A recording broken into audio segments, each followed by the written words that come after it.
The UEFA Champions League is back, baby. Quarterfinal action kicks off this week right here on, well, Paramount Plus, CBS Sports, doesn't matter, right here in the CBS Sports family. We see the odds. Arsenal, they host Real Madrid, the reigning European champions. They come in as the favorites at -184. You don't need eyes to see this. The Gunners, good at home, but the underdogs in this tie. Arsenal, coming into this match, would you have said the Gunners, or how would you have given their chances against Real Madrid coming to this match before we get into it? Well, I think Real Madrid is a better side, right? Overall, when you look at individuals, we saw this weekend that individuals don't necessarily win you games, but we've seen in the history of Real Madrid that individuals might. On the other side for Arsenal, when you talk about individuals, they just recently got one back in Bukayo Saka that I'll call him a game changer, right? He's a guy that can flip the game on its head. And in nights like this, in moments like this, these are the types of guys that you expect to step up. Now, he's 2 or 3 games into coming back from fitness, so you have to wonder what the expectation is. He looked good. Mikel Arteta has said they've waited long enough with him. They've given him enough reps, so it leads me to believe that he should be 100% for this. And, of course, we know if there's a night that you get up for, it's a night against Real Madrid in Champions League. These nights don't come around all the time, but this guy's, he's a guy for Arsenal that could be sort of the guy that puts them into the next round. I think he's the type of guy, Mike, that's got to play well in this tie if Arsenal has a chance. Yeah, I 100% agree with you, Tone. And as we see the lineups and how these two sides are going to match up against each other, Bukayo Saka, the biggest thing I see there is the goals they score. And we've seen the lack of goals as of late. But when we look at how Real Madrid are going to line up, there's a big absence we don't see in midfield or in the back line with Tchouaméni. Yeah, Tchouaméni, he's suspended for this one, right? And he's played in multiple positions, including center back. I mean, this has been the line for a year and a half for Carlo Ancelotti. I mean, there's been question marks of why they haven't gone out and got other players. Of course, Tchouaméni out. Rudiger's been sort of the mainstay, although he had a moment of madness on the weekend on the second goal as to where he was. But we've seen this from him in the past. I think the big question mark has always been at right back, right? And it's been Lucas Vázquez has been the right back. His captain the side is a guy that's generally a midfielder.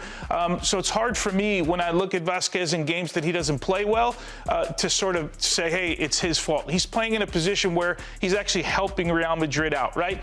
The question mark is Valverde, who has played and has been great at right back, probably the best right back that they've had the entire season. And do you put Modric there? So that's a conversation for Carlo Ancelotti to have. Of course, Courtois, we know now that based on the reports that he's on the bus, he's ready to play, he's going to start tomorrow night. So that's a massive one. But again, this back line has been suspect. We know this is, I think you called it earlier today, a little top heavy in the attack. We know that already.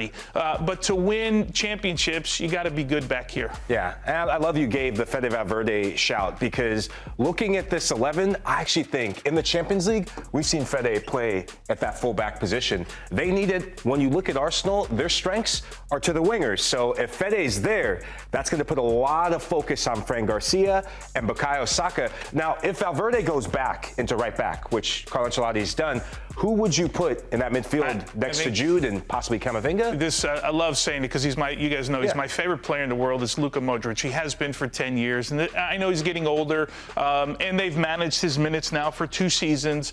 But if you're going to stretch somebody for 90 minutes, it's in one of these 2 games here. Of course, when Tchouaméni comes back, that solves a few things where they can move some pieces around because he can play in the back line, he can play in the midfield, generally a midfielder. But, yeah, Luka Modric for me is the easy answer. And he's a guy, of course, that would never be in awe of the moment of any of these nights, right? Because he's been in so many of them. Yeah, no, 100% agree with you. He ages like fine wine. Now for the Arsenal side, I touched a bit on the front line. You know, Martin Odegaard's going to be a big talking point playing against his former side, but the biggest missing piece, Gabriel, getting injured coming into this match, and I actually favored the Gunners. Given the recent form that we've seen from Real Madrid, the inconsistencies, how good they are in set pieces, Jaco Kivior is going to have the game of his life. We also know Ben White can play in there at center back. You have Jurrien Timber, who could be in the mix. I wouldn't be surprised if he goes Ben White in at center back and maybe Jurrien Timber in at right back. But Miles Lewis-Skelly his defending in transition, that is going to be a big one, Tone. That's going to be big. And of course, the transition against Real Madrid is always big, right? Dropping deeper and now dealing with the space in behind.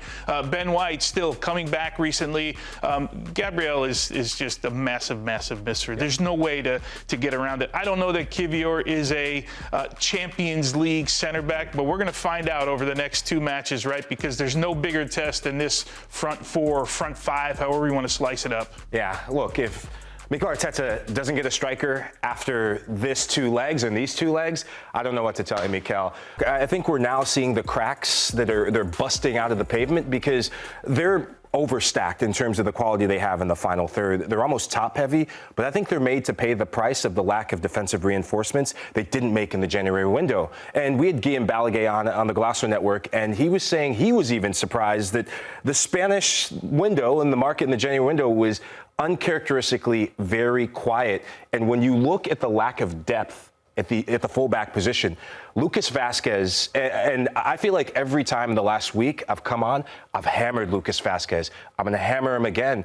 He's not a fullback. He's not the quality fullback that Real Madrid are used to or need in that back line. But if Fede Valverde doesn't play there, who's going to play there right now?